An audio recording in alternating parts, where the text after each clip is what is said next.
नमस्कार, स्वागत है आपका आपके अपने YouTube channel Delhi D school पर। और आज कक्षा 9वीं के लिए कार्यपत्रक संख्या 65 यानी कि वर्कशीट, जो कि प्रेमचंद के फटे जूते नामक पाठ से है।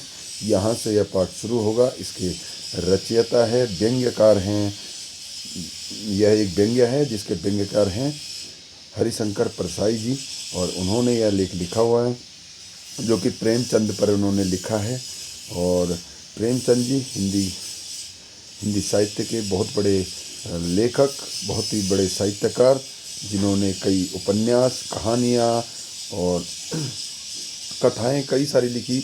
हम इससे पहले प्रेमचंद जी के द्वारा लिखित एक कहानी, एक कथा को हम पढ़ चुके हैं। वह कथा थी दो बैलों की कथा, है ना, जिसमें हीरा और मोती थे। तो ऐसे ही प्रेमचंद जी पर इन्होंने लिखा है हरिशंकर परसाई जी ने।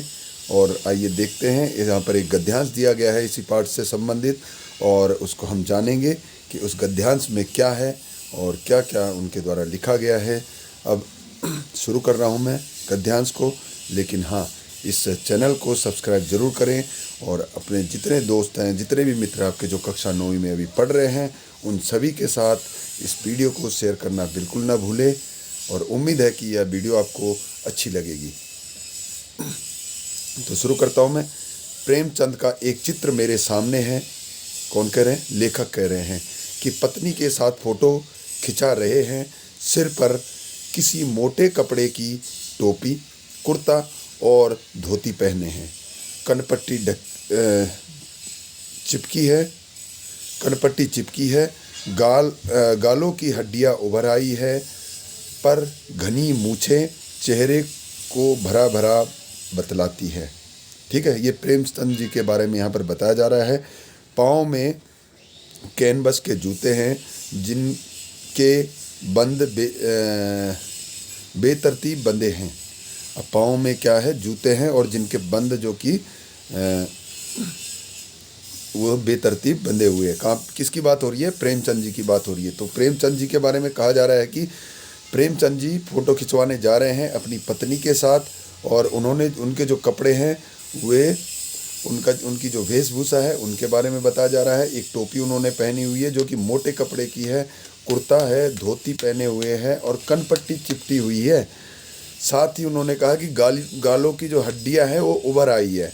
ठीक है, गालों की जो हड्डियां हैं वो उभर आई है, लेकिन जो मूछें हैं, जो उनकी बड़ी बड़ी मूछें हैं, वे चेहरे को भरा भरा बतलाती है। तो यानी कि प्रेमचंद जी की मूछें भी थी। साथ ही साथ वो किस तरह के वो दिखते थे, ठीक है, वो वहाँ पर पूरा विवरण दिया गया है। पाँव में जो जूते हैं उनके वो कैनवस के बताए गए हैं इन्होंने कि कैनवस के जूते हैं, और जो उनके बंद हैं वो बेतरतीब बंधे हुए हैं। ठीक है, लापरवाही से उपयोग करने पर बंद के सिरों पर की लोहे की पतरी निकल जाती है। अब जो जूते के जो बंद होते हैं, जो उसके जो ऊपर की जो पतली सी वहाँ पे किसकी होती थी? एक प्लेट की सी, स्टील की, लोहे की सी, जो बोल रहे हैं कि उसको क्या कहते हैं, पतरी जो है वो निकल जाती है। ठीक है, और छेदों में बंद डालने में परेशानी होती है। तब बंद कैसे भी कस लिए जाते हैं। ठीक है, यहाँ पर कि वे जब बेतरतीब आप किसी जूते को पहनोगे तो उसके जो बंद हैं, यानी कि शू लेस जिन्हें कहते हैं हम, उनके जो आगे उसमें छेद में डालने के लिए जो बनाया जाता है, ठीक है, वो पतरी टूट जाती है और वो क्या कर देते हैं, उनको जूते के अंदर डालने में परेशानी होती है। तब आप बेतरतीब जैसे जो जा रहा है उसको वैसे ही लगा देते हैं। तो वही उनके साथ हो रखा है, किनके? प्रेमचंद जी के पास। साथ दाहिने पाँव का जूता ठीक है, मगर बाएं पाँव का बड़ा छेद हो गया है। अब जो दाहिने पाँव का जूता है वो ठीक है, लेकिन जो बाएं पैर में उन्होंने जूता पहन रखा है उसमें छेद हो गया है।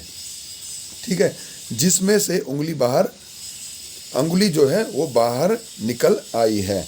अब यहाँ पर अंगुली किसकी आई है? प्रेमचंद जी की, जो कि उस छेद में से बाहर आ गई है। जो बाएं पैर की जो अंगुली है वो उस जूते से बाहर को आ रही है, बाहर को निकल गई है। ठीक है, दृष्टि इस जूते पर अटक गई। किस पर? जूते पर। किसकी दृष्टि अटकी? हरिशंकर परसाई जी, जो कि इसके लेखक हैं। ठीक है। सोचता हूँ फोटो खिंचाने की अगर यह पोशाक है तो पहनने की कैसी होगी। अब जाहिर सी बात है, आप भी अगर एक सेल्फी भी लेते हैं तो एक अच्छे से कपड़े पहन लेते हैं, अच्छे से थोड़ा सा सज धज जाते हैं। तो उसी प्रकार लेखक भी कह रहे हैं कि जब फोटो खिंचवाने यह व्यक्ति इस तरीके से आ रहा है तो सोचिए कि वैसी जो इनकी वास्तविक जो पोशाक होगी वह कैसी होगी, है ना। सोचने वाली बात है, क्योंकि फ़ोटो हमेशा कोई भी खिंचवाता है तो सोचता है कि ज़रा अच्छे से बन ठन के खिंचवाओ, लेकिन यहाँ पर लेखक प्रेमचंद जी के बारे में ऐसा नहीं है। आगे देखते हैं क्या लिखते हैं। नहीं, इस आदमी की अलग अलग पोशाकें नहीं होंगी। अब लेखक जो है खुद ही कह रहा है कि जो प्रेमचंद जी हैं उनकी अलग अलग पोशाकें नहीं होंगी। जो इन्होंने फ़ोटो खिंचवाते समय पहनी हुई है इसी प्रकार की पोशाक, यही पोशाक उनकी वास्तविक जीवन में भी होगी और जो वास्तविक भी होगी। इसमें पोशाकें बदलने का गुण नहीं है। किसमें? प्रेमचंद जी में। क्या नहीं है? पोशाकें बदलने का गुण। और ऐसे भी प्रेमचंद जी एक साधारण व्यक्ति थे और वो इस लेख से आपको अपने आप पता लग जाएगा। बहुत ही महान व्यक्तित्व उनका, बहुत बड़ी बड़ी कहानियाँ, बहुत ही बड़े बड़े उपन्यास, जिनको आज भी हिंदी साहित्य में सर्वोच्च स्थान पर रखा जाता है, सबसे ऊपर उनका दर्जा रहता है। लेकिन ऐसे व्यक्ति के बारे में जब इस तरह की बातें लिखी जा रही है हरिशंकर परसाई जी के द्वारा, तो शायद सही हो।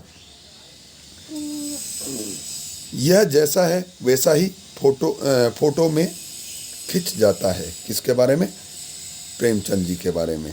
प्रेमचंद जी जैसे हैं वैसे ही वो इस फोटो में हैं और वैसे ही वे फ़ोटो खिंचवा रहे हैं। उनमें कोई भी बदलाव नहीं है, कोई भी दिखावा करने की उनको आवश्यकता नहीं है और वे ना ही कोई भी दिखावा करना चाहते हैं। तो यहाँ पर प्रेमचंद जी के बारे में हमने पढ़ा। किसके द्वारा लिखा गया? हरिशंकर परसाई जी के द्वारा। एक व्यंग्य लेख है और व्यंग्य के तौर पर उन्होंने इस लेख को लिखा है और इसका नाम है प्रेमचंद के फटे जूते। और प्रेमचंद जी को आप आगे भी पढ़ेंगे, जहाँ जहाँ आपके पास हिंदी होगी, चाहे आप कोई सा भी किसी भी कक्षा में पढ़ें या किसी कोर्स में, चाहे आप ग्रेजुएशन करें या एमए में मास्टर करें, अगर आप हिंदी पढ़ेंगे तो प्रेमचंद जी को आप हर जगह पढ़ेंगे। वे इस तरह के लेखक हैं और इतने महान लेखक हैं कि जिनके बिना हिंदी अधूरी है। और आज हिंदी दिवस भी है, विश्व हिंदी दिवस 10 दिसंबर, और आप सभी को हिंदी दिवस की बहुत बहुत शुभकामनाएं। और साथ ही अब इसके प्रश्न देख लेते हैं हम। ध्यान से देखिएगा, कोशिश करते हैं इनके उत्तर देने की। जैसे आपको स्वयं करने हैं ये कि लेखक के सामने क्या है। ठीक है। पहला प्रश्न है लेखक के सामने क्या है। तो लेखक के सामने है प्रेमचंद का चित्र है या जूते का चित्र। ठीक है, जूते का चित्र है। ठीक है। अगला देखते हैं, प्रश्न नंबर 2 है गद्यांश में कौन क्या कर रहे हैं। गद्यांश के अनुसार कौन क्या कर रहे हैं। तो यहाँ पर प्रेमचंद जी फ़ोटो खिंचवाने आए हुए हैं अपनी पत्नी के साथ। ठीक है। और भी आप लिख सकते हैं गद्यांश को पढ़कर। और देखते हैं अगला प्रश्न कि गद्यांश में प्रेमचंद की किस वेशभूषा में दिखाई दे रहे हैं। कौन? प्रेमचंद जी। तो किस वेशभूषा में दिखाई दे रहे हैं वो हमने देखा और इस गद्यांश को पढ़कर हमने जाना कि वे किस वेशभूषा में दिखाई दे रहे हैं। आगे देखते हैं प्रश्न नंबर 4 कि नहीं, इस आदमी की अलग अलग पोशाक नहीं होगी, इसमें पोशाकें बदलने का गुण नहीं है। यह किसके बारे में बताया जा रहा है। ठीक है, यह किसके बारे में बताया जा रहा है। तो यहाँ पर उत्तर होगा प्रेमचंद जी के बारे में बताया जा रहा है। ये 4 ऑप्शन थे यहाँ पर, हरिशंकर परसाई, राहुल सांकृत्यायन, महादेवी वर्मा और मुंशी प्रेमचंद। इसका प्रेमचंद सही उत्तर है। अगला प्रश्न है प्रश्न नंबर 5। प्रश्न नंबर 5 है गद्यांश में जूतों के बारे में क्या बताया गया है। बाएं जूते में क्या परेशानी है। तो जूतों के बारे में जो बताया गया है वो आप सभी ने पढ़ा समझा, यहाँ पर मैंने आपको बताया। नहीं तो इस गद्यांश को एक बार फिर से पढ़ें और आप स्वयं दें इसका जवाब कि यहाँ पर जूतों के बारे में क्या बताया गया है। और साथ ही साथ इन सभी प्रश्नों को अपनी कॉपी में ज़रूर करें। ये काम चेक भी होगा, जैसे ही स्कूल खुलेंगे वैसे ही हम इन आपकी कॉपियों को चेक करेंगे। तो ये था आज का वीडियो।